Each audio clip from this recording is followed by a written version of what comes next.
The dust swirled around Eliza Mayfield's boots as she stood on the edge of Willow Creek, a fledgling town nestled in the rolling hills of a fictional corner of 19th century Tennessee. The air carried the scent of pine and fresh-turned earth, and the late afternoon sun painted the distant mountains gold. Her heart pounded not from the journey, but from the weight of the letter in her pocket, its ink promising a new life, a husband, a home. At 27, Eliza was no starry-eyed girl. She'd faced enough rejection in her small Virginia hometown whispers about her plain features, her sharp tongue, her lack of wealth to know hope was a fragile thing. Yet here she was chasing a dream spun through letters with a man named Thomas Harrow.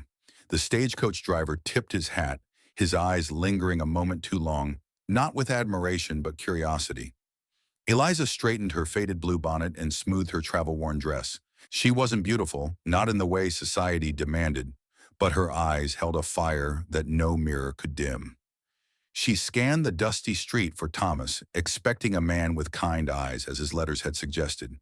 Instead, a wiry figure approached his face pinched with displeasure. "You're Eliza." His voice was sharp like a blade slicing through her hope. Thomas Harrow stood before her, his tailored coat at odds with the scowl on his face. "I expected someone different." Her stomach twisted. Different, how she asked, though she already knew. She'd seen that look before, disappointment in her plainness, her lack of delicate charm. In Virginia, men had courted her briefly only to turn away when they realized she wasn't the soft, pliable beauty they craved. Thomas shifted, avoiding her gaze. "I thought you'd be more refined." "I'm sorry, Miss Mayfield, but I can't marry you. I've got a reputation here, and my family expects." He stopped, as if the words were too heavy to finish. Eliza's throat tightened, but she wouldn't let tears fall. "Not here, not now. You wrote to me for months," she said, her voice steady despite the storm inside. "You spoke of partnership, of building a life. Was that all a lie?" He flinched but didn't answer. Instead, he handed her a few coins, barely enough for a week's lodging, and turned away, leaving her alone in the street. The townsfolk passing by cast curious glances, their whispers already weaving a story of the rejected bride. The weight of the moment pressed against her chest, but Eliza refused to crumble. She'd come to Willow Creek for a fresh start, not to be defined by another man's dismissal. Clutching her small satchel, she walked toward the boarding house at the edge of town, its weathered sign creaking in the breeze. The scent of baking bread wafted from within a small comfort amidst the ache.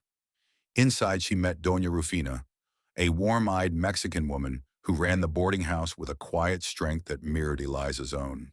"You look like you've carried a mountain to get here," Rufina said, pouring her a cup of chamomile tea. Her accent was soft, her hands steady as she pushed a plate of cornbread toward Eliza.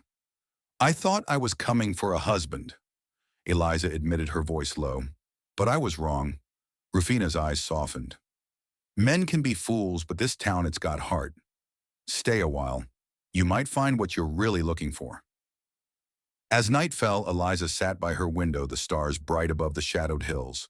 Thomas's rejection stung, but it also lit a fire in her. She wouldn't return to Virginia to the pitying looks and small-minded gossip. Willow Creek was her chance to prove herself, to build something meaningful with or without a man's approval. But could she find a place here among strangers who already whispered about her arrival? The question hung in the air, as heavy as the Tennessee night. Tomorrow she'd face the town as judgments and her own uncertain future. For now, she let the scent of pine and the distant call of an owl anchor her to this new beginning. Eliza woke to the scent of dew-soaked grass and the distant clatter of wagon wheels. The boarding house was quiet save for the soft hum of Doña Rufina preparing breakfast downstairs. Eliza's eyes traced the cracks in the ceiling of her small room, her mind replaying Thomas Harrow's cold dismissal.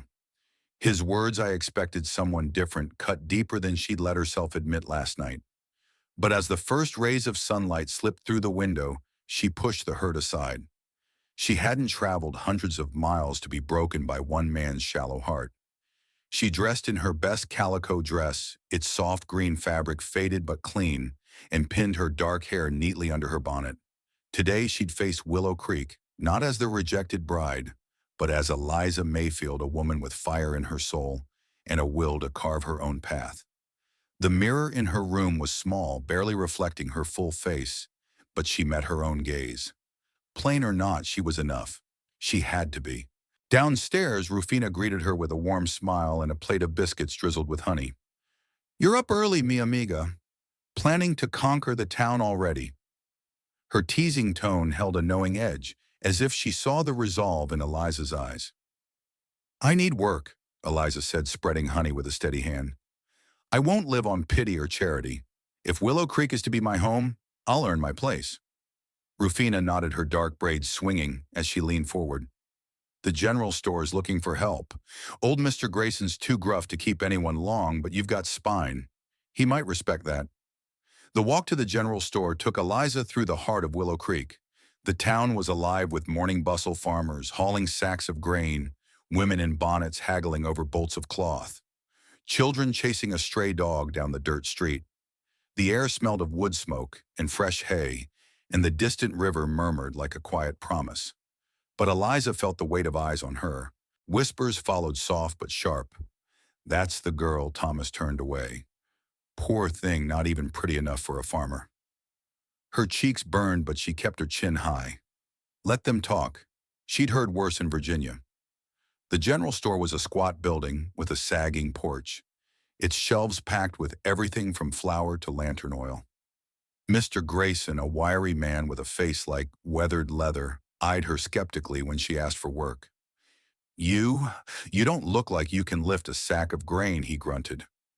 "Try me," Eliza replied, her voice firm. She hefted a sack from the floor to the counter, her arms steady despite the weight. Grayson's bushy brows lifted, and after a moment he nodded. "Start tomorrow, don't be late." It was a small victory, but it felt like a cornerstone. As she stepped back into the sunlight, she nearly collided with a man leading a horse. He was tall with broad shoulders and a face tanned by years under the sun. His eyes, a deep hazel, held a quiet intensity as he steadied her with a gentle hand. "You all right, miss?" "I'm fine," Eliza said, brushing off her skirt. "Just finding my way." "I'm Caleb Ward," he said, his voice warm but reserved. "You must be new to Willow Creek." "Eliza Mayfield." She met his gaze, searching for judgment but finding none. Instead, there was a flicker of curiosity, maybe even respect. "Welcome," he said simply, tipping his hat before leading his horse toward the blacksmith. Eliza watched him go, her heart stirring with something she couldn't name. Caleb was no polished gentleman like Thomas, but there was a steadiness to him, a kindness that lingered in the air like the scent of cedar. Back at the boarding house, Rufina was waiting with a knowing grin. "Saw you talking to Caleb. He's a good man, runs a small farm up the hill. Lost his wife 2 years ago, but he's not one to wallow." Eliza's cheeks warmed. "I'm not here for a man, Rufina. I'm here for me." Rufina laughed softly. "Oh, mi amiga, life has a way of surprising you." As dusk settled, Eliza sat on the boarding house porch, the hills glowing purple under a fading sky. She'd secured work, taken her first step toward belonging. But the whispers of the town still echoed, and Caleb's brief kindness left her wondering. Could she trust anyone here to see her for who she was, not just the rejected bride? And what did she truly want from Willow Creek? A home, a purpose, or something more? Eliza's first day at the general store was a trial by fire. The air inside was thick with the scent of molasses and leather, and the wooden floor creaked under her boots as she hauled sacks of flour and stacked bolts of calico. Mr. Grayson barked orders, his voice like gravel, but Eliza moved with purpose, her hands steady even when her back ached. She wasn't just working for coins, she was claiming her place in Willow Creek, one heavy sack at a time. By midday, sweat dampened her brow, but a quiet pride warmed her chest. She'd shown Grayson she was no delicate flower, and the flicker of approval in his scowl was worth the effort. Outside, the town hummed with life. The river's soft rush mingled with the clatter of hooves and the laughter of children playing near the schoolhouse. But Eliza caught the sideways glances from customers, women in fine bonnets, who whispered behind gloved hands, men who smirked as if her presence was a curiosity. "Thomas Harrow's cast-off," one woman murmured, loud enough for Eliza to hear. The words stung, but she swallowed the hurt, focusing on the weight of a crate in her arms.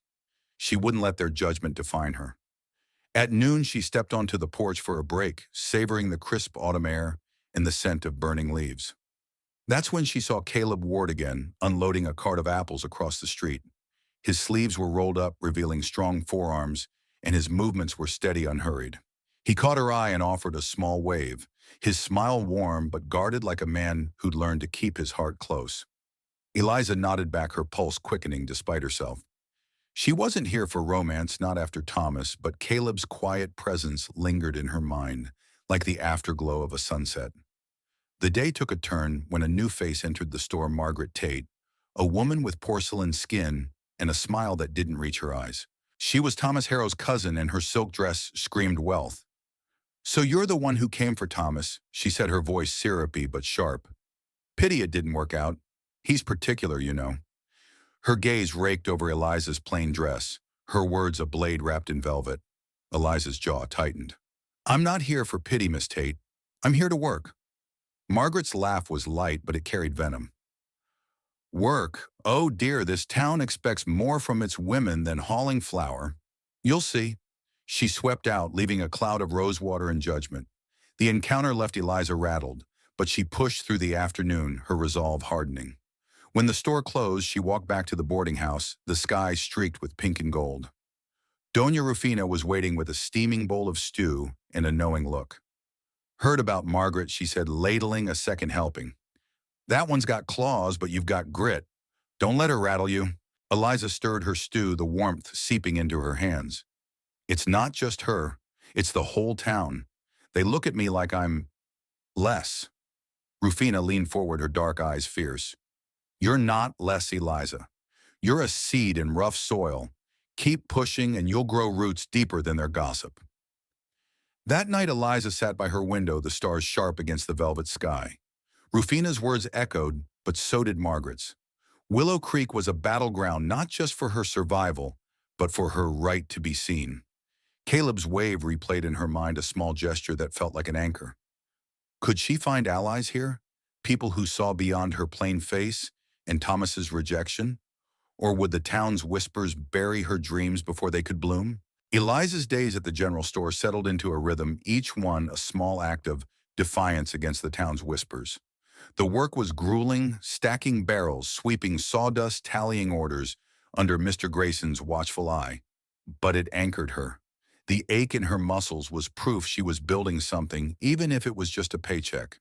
The air in Willow Creek grew sharper as autumn deepened the hills, blazing with crimson and amber, and the river's song grew louder with the promise of rain. Eliza found herself lingering on the store's porch during breaks, watching the town pulse with life, searching for a place where she might belong. One crisp morning, as she rearranged jars of preserves, Caleb Ward stepped into the store, his hat in hand. The scent of cedar and earth clung to him, and his hazel eyes caught the light filtering through the dusty windows. "Morning, Miss Mayfield," he said, his voice low but warm. "Heard you're giving Grayson a run for his money." Eliza's lips twitched into a half-smile. "Just trying to keep up." "You here for supplies, apples to sell mostly?" He gestured to a crate by the door brimming with fruit the color of dawn.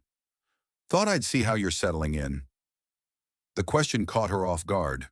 No one else in Willow Creek had asked, not with genuine care. "I'm managing," she said, brushing a strand of hair from her face. "Folks here don't make it easy, though." Caleb's gaze softened, and for a moment she saw a shadow of his own pain flicker across his face. "They'll come around. Takes time for this town to warm to new blood." He hesitated, then added, "You've got more grit than most, Eliza. Don't let 'em dim that."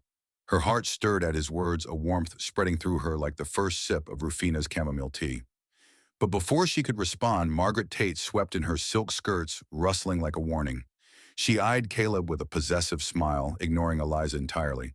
"Caleb Ward, you're a hard man to find," she purred, resting a gloved hand on his arm. "You promised me a dance at the Harvest Festival."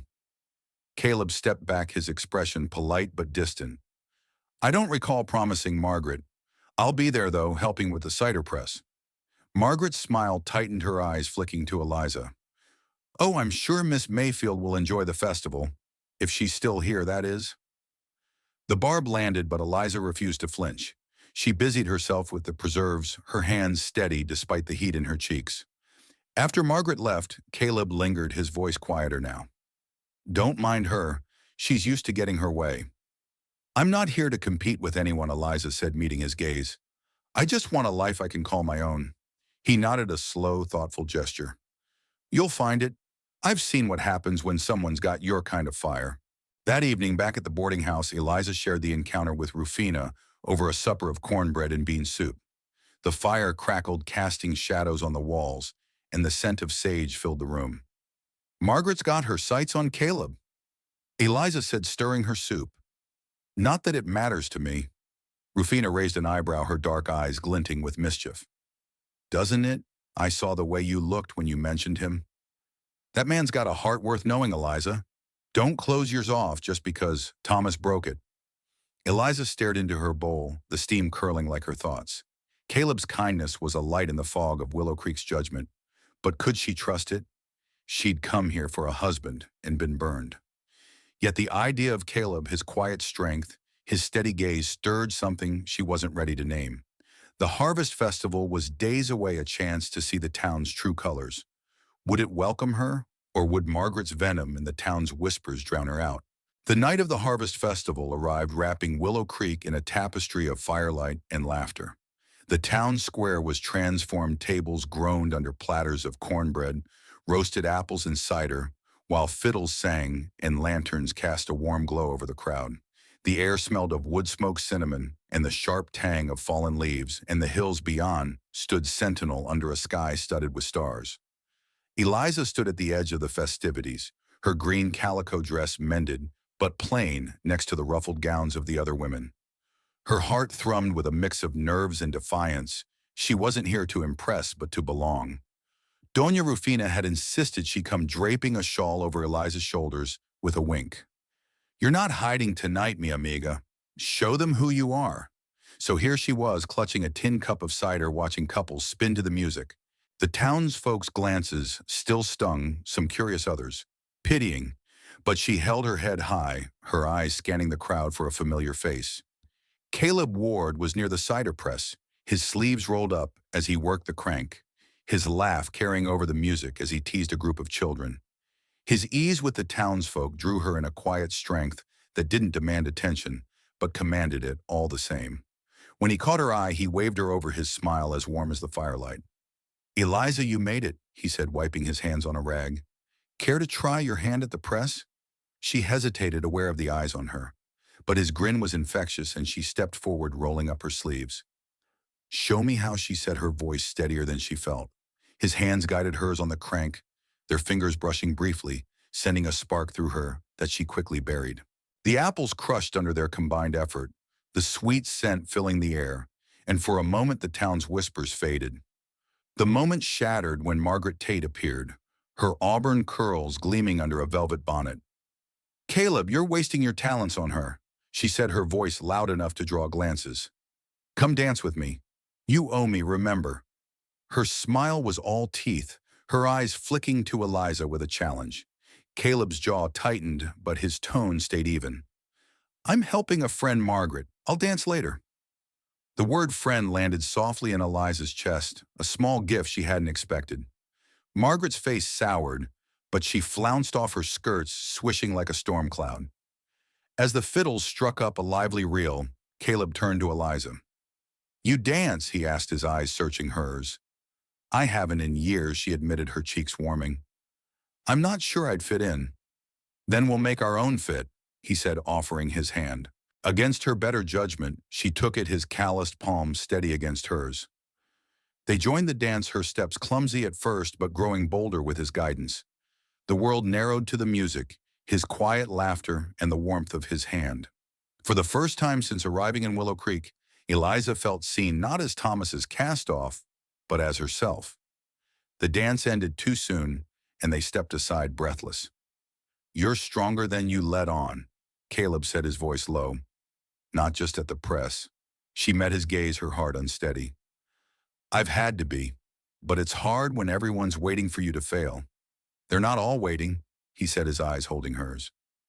Some of us see you, Eliza. The words lingered as the festival wound down, the lanterns dimming and the crowd thinning. Eliza walked back to the boarding house, the night air cool against her flushed skin. Caleb's kindness was a beacon, but Margaret's venom and the town's judgment loomed. Could she trust this spark with Caleb, or was it another dream destined to break? And what would the festival's aftermath bring, acceptance or a sharper fight for her place? The boarding house was quiet as Eliza rose the scent of fresh coffee and Rufina's baking cornbread drifting up the stairs. Her muscles ached from last night's dance, but her heart carried a different ache, a fragile hope stirred by Caleb's words. Some of us see you, Eliza. She replayed the moment, his steady hand in hers, the way his eyes held no judgment, only warmth. But as she pinned her hair and slipped into her work dress, doubt crept in like morning fog over Willow Creek's hills. Could she trust that warmth, or was it another promise bound to break? At the general store, the air was thick with the scent of tobacco and dried apples, and Mr. Grayson's gruff demeanor softened slightly as he nodded at her efficiency. "You're not half bad, Mayfield," he muttered, tossing her a ledger to balance. The praise, small as it was, felt like a brick laid in her foundation here, but the town's whispers followed her louder after the festival. Customers lingered longer, their eyes darting as they murmured about her dance with Caleb. "Bold for a girl like her," one woman said, her voice dripping with disdain. "Thinks she can steal Caleb from Margaret," another hissed. Eliza's hands tightened on the ledger. She wasn't stealing anything. She'd only danced, laughed, felt alive for a moment. But Willow Creek seemed determined to paint her as an outsider, a threat. The weight of their judgment pressed harder when Margaret Tate swept into the store, her silk dress a stark contrast to Eliza's faded calico. "Miss Mayfield," she said, her voice honeyed but sharp, "you made quite the spectacle last night, dancing with Caleb of all people. Bold move for someone so new." "I danced because I was asked," Eliza replied, her tone even despite the fire in her chest. "I'm not here to play games, Miss Tate." Margaret's smile was a blade. "Oh, but this town is a game, dear. And Caleb, he's not for you. He was mine before that wife of his got in the way, and I don't lose what's mine." She leaned closer, her rosewater scent cloying. "You'd be wise to know your place." The words landed like a slap, but Eliza held her ground. "My place is where I make it," she said, her voice low but firm. Margaret's eyes narrowed, but she left without another word, her departure stirring a ripple of whispers among the customers. That evening, Eliza found solace on the boarding house porch, the air cool and scented with pine. Rufina joined her, handing her a mug of chamomile tea. "Heard about Margaret's little show," she said, her dark eyes sharp. "She's scared, Eliza. You're shaking her perfect little world." "I don't want her world," Eliza said, staring at the hills, their silhouettes softening in the dusk. "I just want mine. But Caleb, he's different. He sees me, Rufina, not the plain girl Thomas rejected." Rufina's smile was soft but knowing. "Caleb's got a heart that's been cracked but not broken. He sees you because he knows what it's like to be judged. His wife, Clara, was an outsider too. Folks didn't take to her at first either." Eliza's chest tightened. Caleb's past, his loss, added layers to the man she danced with. But Margaret's warning echoed too.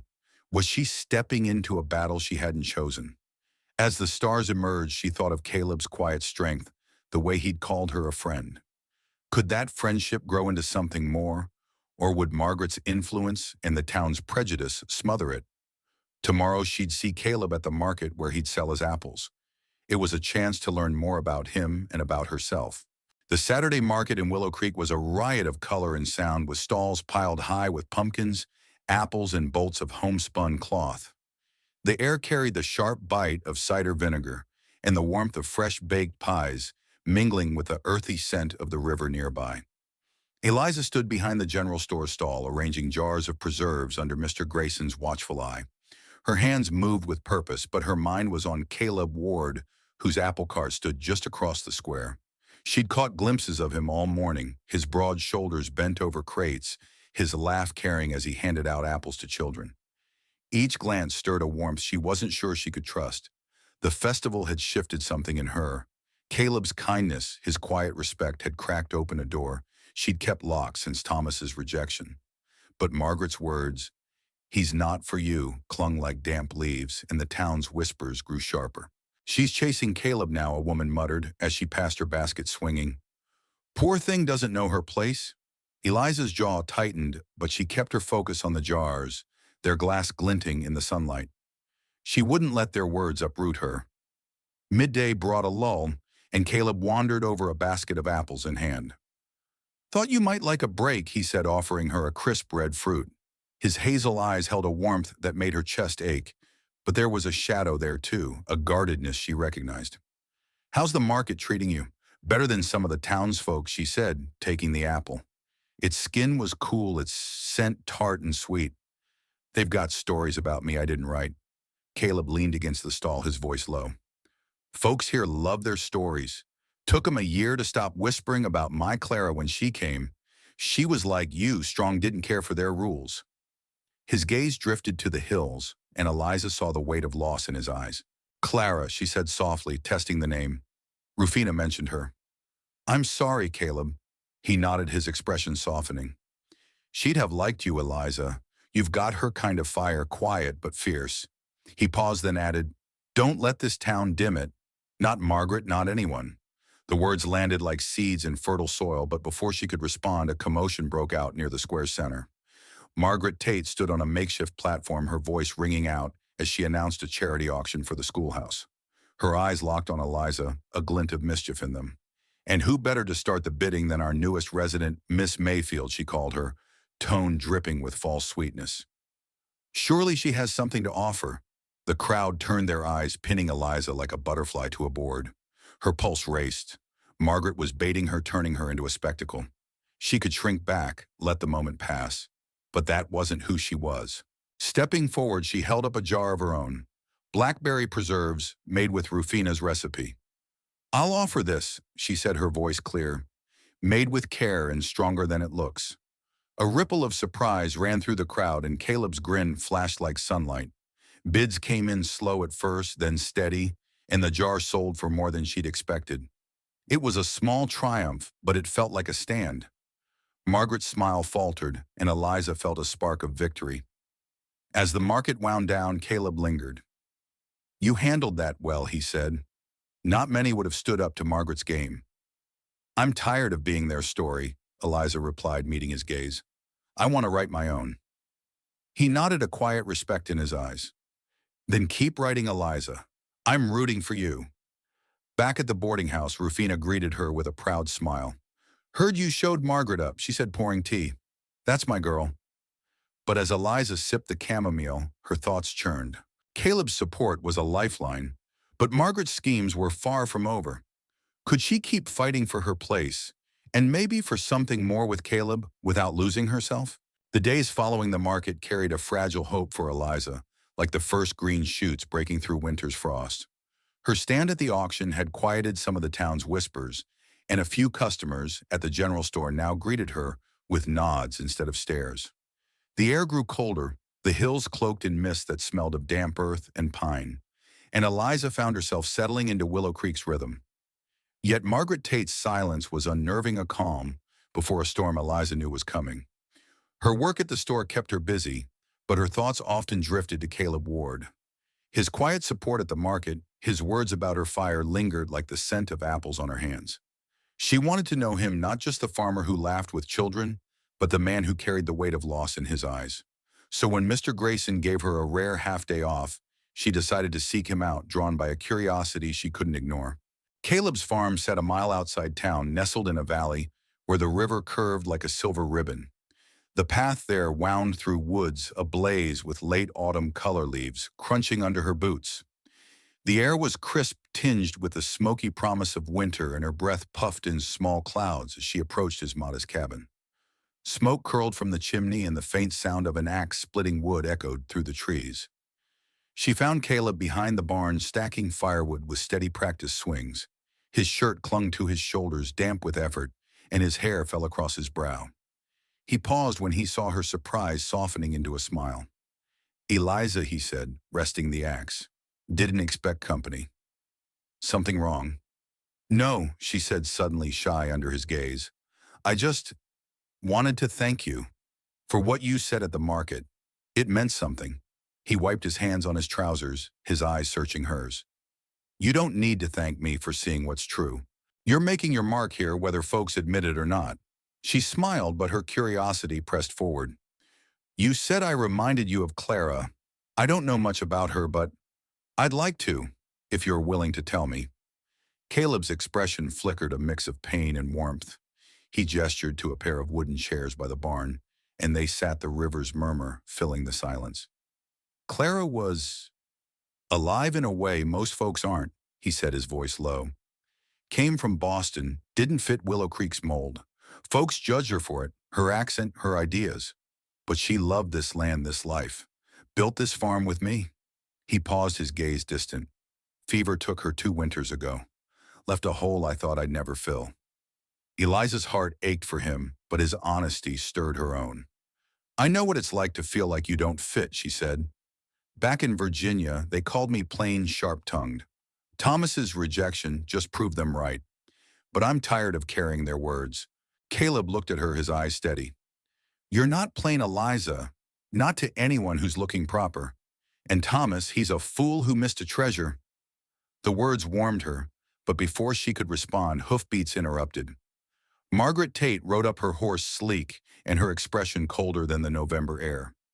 Caleb, I need a word, she said, dismounting with grace. Her eyes flicked to Eliza, sharp as a blade. Alone. Caleb stood, his voice firm. Anything you've got to say, Margaret, you can say in front of Eliza. Margaret's lips thinned. Fine. The town's planning a schoolhouse fundraiser. I'm organizing, and I expect your support, Caleb. You've always been generous. Her tone implied more than charity, a claim on him, a warning to Eliza. I'll help, Caleb said evenly, but I'm no one's to command Margaret. She mounted her horse, her parting glance at Eliza venomous.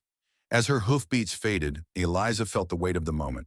Caleb's past, his defense of her, had deepened their bond, but Margaret's shadow loomed larger. Could Eliza trust this growing connection, or would the town's pressures and Margaret's schemes pull them apart? Winter crept into Willow Creek, dusting the town with a delicate veil of snow that sparkled under the morning sun.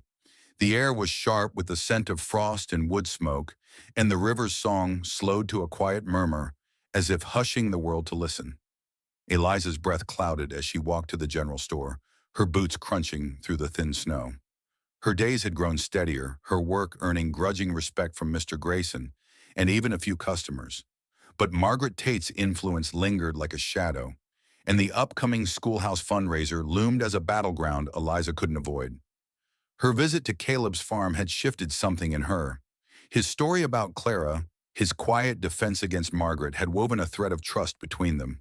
She caught herself thinking of his steady hands, his hazel eyes that saw her without judgment. But trust was a fragile thing, and Margaret's parting words, her claim on Caleb, gnawed at Eliza's confidence. She wasn't here to compete, but she couldn't deny the pull she felt toward him, nor the fear that Willow Creek's prejudices might snuff it out. At the store, the morning was busy with preparations for the fundraiser. Eliza helped Mr. Grayson pack crates of goods to donate, her hands steady as she wrapped jars of preserves in burlap. The fundraiser was Margaret's domain, a chance for her to shine as the town's darling. But Eliza had an idea. She'd overheard women at the store lamenting the lack of books for the schoolhouse. With Rufina's encouragement, she'd spent nights copying recipes and stories from her mother's old journal, binding them into a small booklet to auction off. It was a modest offering, but it was hers, a piece of her heart to share with the town. The fundraiser was held in the town hall, its walls draped with evergreen boughs and flickering with candlelight. The scent of pine and warm cider filled the air, and the crowd buzzed with anticipation. Eliza stood near the back, her booklet clutched in her hands, her heart pounding. Margaret, radiant in a crimson gown, commanded the room, her voice sweet as she called for bids on quilts and baked goods. When she spotted Eliza, her smile sharpened. And now a unique contribution from Miss Mayfield, she said, her tone laced with mockery. A homemade booklet of all things. The crowd tittered, and Eliza's cheeks burned. But she stepped forward, her voice clear. It's recipes and stories, she said, holding up the booklet. From my mother, who taught me to find strength in hard times. I thought the children might like them. A murmur rippled through the room, and to her surprise, Caleb's voice rang out. I'll bid $2, he said, standing near the front, his eyes locked on hers. The room hushed, and other bids followed, hesitant at first, then eager. The booklet sold for $5, a small fortune, and the applause that followed felt like a crack in the town's armor. Margaret's smile faltered, but she recovered quickly, moving to the next item. Later, as the crowd mingled, Caleb found Eliza by the cider table. That was brave, he said, his voice low. You're changing their minds, one heart at a time. I'm trying, she said, her throat tight. But Margaret, she's not done with me. Caleb's jaw tightened. She's not done with me either. But I choose who I stand with, Eliza, and I'm standing with you. His words were a lifeline, but as they spoke, Eliza caught sight of Thomas Harrow across the room, watching her with a frown. His presence stirred old wounds, and Margaret's glance toward him hinted at a new scheme. The fundraiser had been a victory, but the war for Eliza's place and her heart was far from over. Could she hold fast to Caleb's support and her own strength, or would Margaret and Thomas conspire to unravel her progress? Winter tightened its grip on Willow Creek, the hills cloaked in snow that glittered like diamonds under a pale morning sky. The air was sharp with the scent of ice and pine, and the river's voice was a faint whisper beneath its frozen surface. Eliza's breath clouded as she walked to the town hall, her heart a battlefield of hope and fear. The fundraiser had been a triumph, her booklet a small victory that quieted some of the town's whispers. But Thomas Harrow's presence last night, his frown shadowed by Margaret's scheming glance, had stirred a dread she couldn't shake. Today was the schoolhouse dedication, and Eliza knew it would be her final test, a chance to prove her place, not just to the town, but to herself. The past weeks had woven Caleb Ward deeper into her life. His steady support, his quiet respect, had become a beacon through Willow Creek's judgment. She thought of their talks, his stories of Clara, her own confessions of Virginia's rejections, and the way his hand had brushed hers at the fundraiser, a promise unspoken but felt. Yet Margaret's claim on him and Thomas's reappearance loomed like storm clouds. Eliza had come to Willow Creek for a husband and found rejection. Now she wanted more, a life built on her own terms, and maybe a love that saw her for who she was. The town hall was packed, the air warm, with the scent of cedar boughs and candle wax. The schoolhouse, newly repaired with funds from the fundraiser, stood ready for its first students. Eliza stood near the front, her booklet now part of the school's small library, a symbol of her contribution. Doña Rufina at her side squeezed her hand. "You've done good, mi amiga," she murmured. "This town's starting to see you." But Margaret had other plans. As the dedication began, she took the stage, her voice ringing with false warmth. "We owe so much to our community," she said, her eyes flicking to Eliza, "and to those who've tried to contribute despite their challenges." The crowd murmured and Eliza's stomach twisted. Then Thomas stepped forward, his tailored coat a stark reminder of his rejection. "I'd like to propose a toast," he said, raising a glass. "To Willow Creek's future and to those who know their place in it." The barb was clear and the crowd's eyes turned to Eliza. Her hands trembled, but she stepped forward, her voice steady. "I came here for a new start," she said, addressing the room. "I was judged before I spoke, rejected before I was known. But I've worked, I've given, and I'm staying. This town isn't just yours, it's mine too." A hush fell. Then Caleb's voice broke it. "She's right," he said, stepping to her side. "Eliza's earned her place. She's got more heart than most, and I'm proud to stand with her." His hand found hers, a quiet strength that anchored her. The crowd stirred, some nodding, others whispering, but the tide was shifting. Margaret's face paled, but Thomas spoke, his voice cold. "You'd choose her, Caleb, over everything we've built. I choose what's real," Caleb said, his gaze unwavering. "Eliza's that. Always has been." The dedication continued, but the moment was Eliza's. Later, under the snow-laden pines, Caleb walked her home. "You were fearless today," he said, his breath visible in the cold. "I meant what I said. I want you in my life, Eliza, if you'll have me." Her heart soared, but she paused, searching his eyes. "I'm not Clara. I'm just me." "That's enough," he said, his voice soft. "More than enough." They sealed their bond with a promise, not of marriage yet, but of a future built together. Months later, they'd wed under those same pines, their love a quiet rebellion against Willow Creek's old ways. Eliza's booklet grew into a collection shared with the school, inspiring children to dream beyond the town's limits. She and Caleb rebuilt his farm, their home, a haven for outsiders, a legacy of love and resilience that changed Willow Creek forever. You've followed Eliza's journey to its heart. Share your favorite moment in the comments with the keyword roots and tell us what moved you most. Like, share, and subscribe to our channel for more inspiring stories of love and strength. Check out related videos in the description.